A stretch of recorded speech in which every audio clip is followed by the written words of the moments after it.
take on the oil companies, that's for sure. In fact, it's a great pleasure to be someplace where the weather's doing what it's supposed to.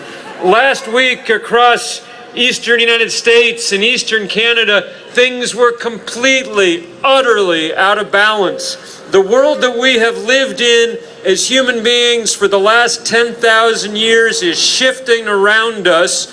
And the reason that it's shifting around us is that carbon we are pouring into the atmosphere. That's why the ocean is 30% more acid than it was 40 years ago. That's why the Arctic has 40% less ice in the summer. That's why we're seeing drought and flood in one place after another around this planet. Our group 350.org works in every country on earth except North Korea. So we're out all the time talking with people all over the world, and the message everywhere is the same. The planet is starting to come unglued because we are raising the temperature. Things are going wrong.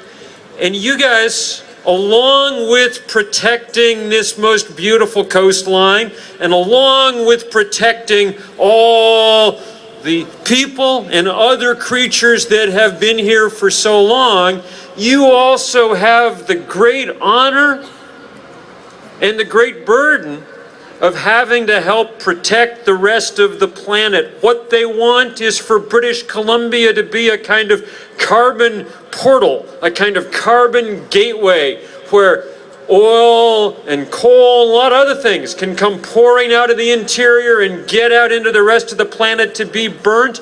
And we just can't let that happen. That oil has got to stay in the ground.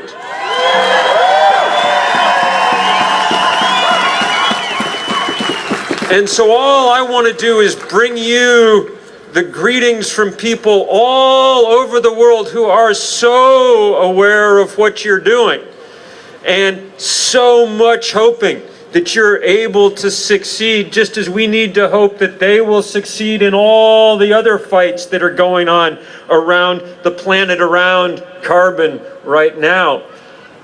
Sometimes these fights get hard, and I know you guys will be able to do it. In August in the States, 1,253 of us went to jail in the biggest civil disobedience action in 30 years in the United States. And for the moment, we've stopped this Keystone pipeline.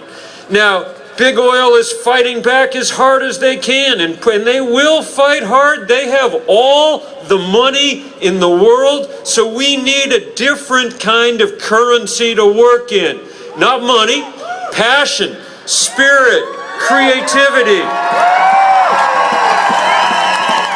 If we summon that kind of love, then we will be able to beat them.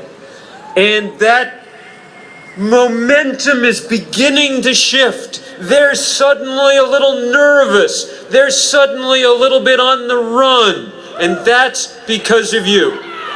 Do not think for a moment, and here I want to echo what people were saying a minute ago, and I'll just finish by saying it. Do not ever let them tell you that you are an extremist. Or I was a little worried coming up here because I'd read what your foreign minister said about foreign extremists coming. I guess he meant me, kind of, but don't ever let them say that to you. All we want to do is keep the world a little bit like it was when we were born into it.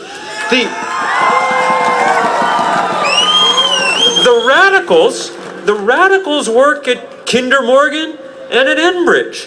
They are willing to alter the chemical composition of the atmosphere in order to make money.